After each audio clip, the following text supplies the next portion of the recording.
Hello, welcome to another episode of Driveway Garage. Today I'm going to do a walk around on my Subaru Crosstrek. It's a 2014. I just bought it, did some work to it, and I'm going to sell it. So let me flip this around and give you my version of the Crosstrek. So there's the vehicle. I like the style of the body. My wife had a 2015. We sold it and she bought a 2020, which is the limited. It has more features on it, but see if I can get this a little further away so you can see better. You can always recognize Crosstrek wheels. They just have a certain look to them. I think my wife's new one, the limited, has a little bit different wheels, but it's the big brother of the Impreza, I guess. Higher clearance, a few more features, but I kind of got the idea from the Impreza.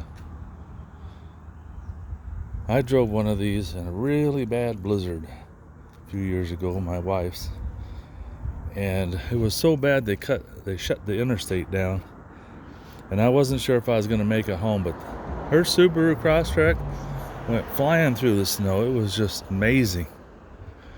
This one has the roof rack on top, so if you wanted to put something up there, you can. It does have power mirrors. Just like Jurassic Park, objects are bigger than they appear, or closer. It's real nice inside. This one has cloth interior.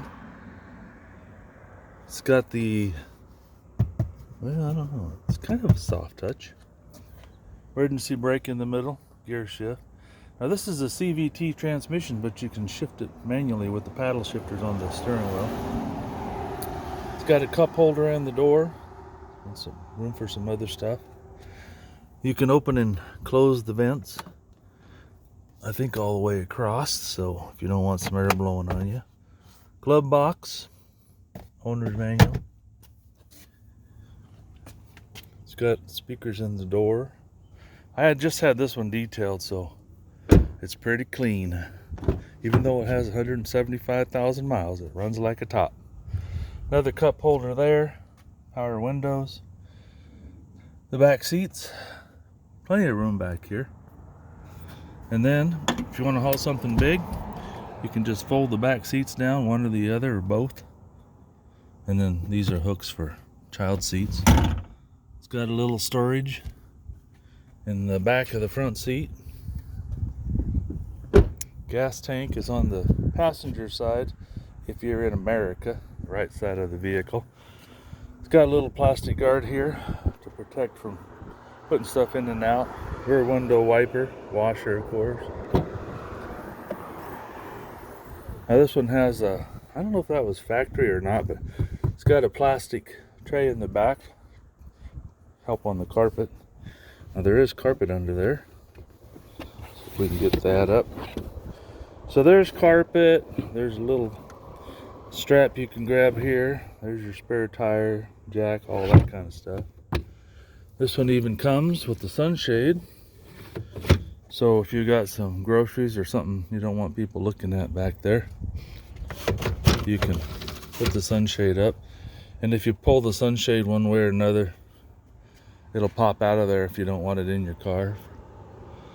The tailgate lifts up quite a ways, so I'm 6'1", and can you see that? I don't have to worry about cracking my head on it. Now in the past I bought vehicles where these hydraulics were bad, so if you have one of these and it's hard to keep the tailgate up, you can just replace those. They're really easy to replace. And the nice thing about this, it's got a handle right here, so you don't have to put your hand on the back of the vehicle, because a lot of times they're dirty. Keeps your hand clean. Just swing that baby down there and not shut it tight. Now to release the trunk, it's right in the center. There's a little rubber button right there.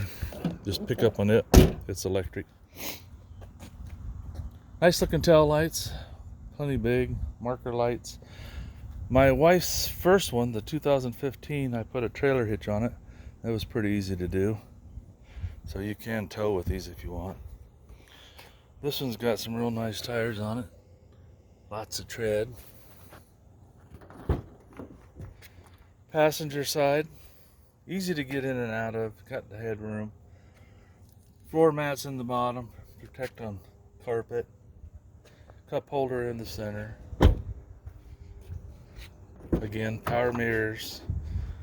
Now your window lock, here's your power window controls. Now the driver's side is automatic, so you just push it till it clicks and it'll go down. You don't have to hold it. The rest of them you have to hold.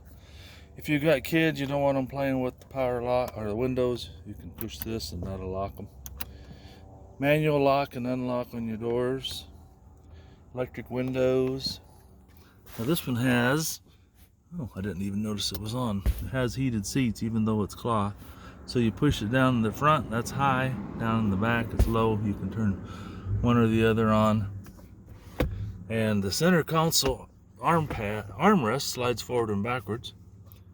And then there's some storage down there. You've got a charge USB, see an auxiliary port, USB, and a regular round 12 volt for like a cigarette lighter.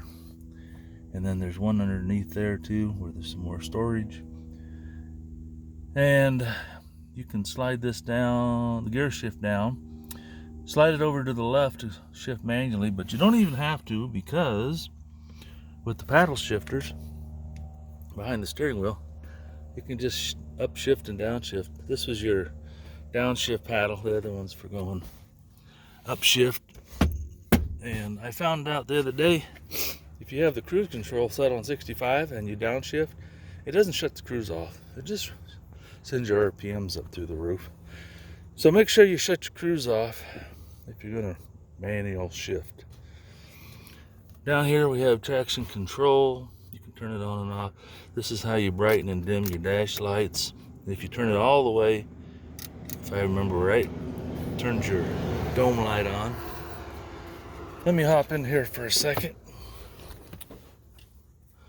The instrument gauge is easy to read.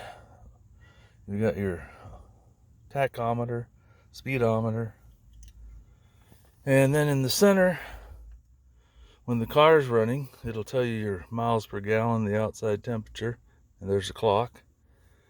AM, FM, CD player with XM radio.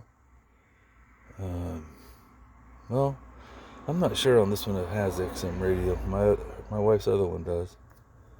Here's where you control the airflow, fan speed, temperature control. You push this button on a hot day, it'll recycle the air. You make sure you push this button if you want air conditioning, otherwise you won't get air conditioning. And you push this button, turn on the rear air defroster. Now the guy I bought this from put this phone holder on here, which is nice, but I just changed my cover on my phone and there's no magnet on the back of it anymore, so it's not useful to me. And you're supposed to just turn this and pop that off of there, but I think he put some silicone glue on it, or caulk or something, because that baby does not want to come off of there. Now up on the ceiling here, you got your light switches. And those little plus and minus buttons over there for the clock, if I remember right. And you have your El Cheapo sun visor. Every vehicle seems to have a cheap sun visor. This one does not have a light. Let's pause it for a second. I'll pop the hood and show you underneath there. That was quick, huh? If to the far left of the dash, underneath, there's a little emblem of a vehicle. And that is where your hood release is. Just pull that down. That pops your hood. Down on the floor by on the driver's side, of course, is the gas tank release. Now, when you want to pop your hood, now this one was in an accident, but it was fixed. But I noticed when you pull the hood release, it doesn't just pop open. You have to get your finger under here, just lift it a little bit. And then right in the center, just a hair off the center, is a little bar in there. See if we can see it. It's right there. You push that over, push it to the left, and then you can lift your hood up. Hang on a second. Now this is your hood release. It mounts right in the center of underneath the hood. Goes over to the passenger side. And you just pull it forward a little bit. Hang on. So you release it from here, and then it just swings up and mounts right there. There's a rectangular hole. Don't get it confused with this hole, which does nothing. There's the windshield wipers. Basically, you know, it's an engine with all your stuff. Your air filter's here. If you want to change that, release those two. I did put a new one in there. So when you release those, that goes back a little bit. You just pick it straight up. And I guess I also disconnected this clamp here to get it out of there.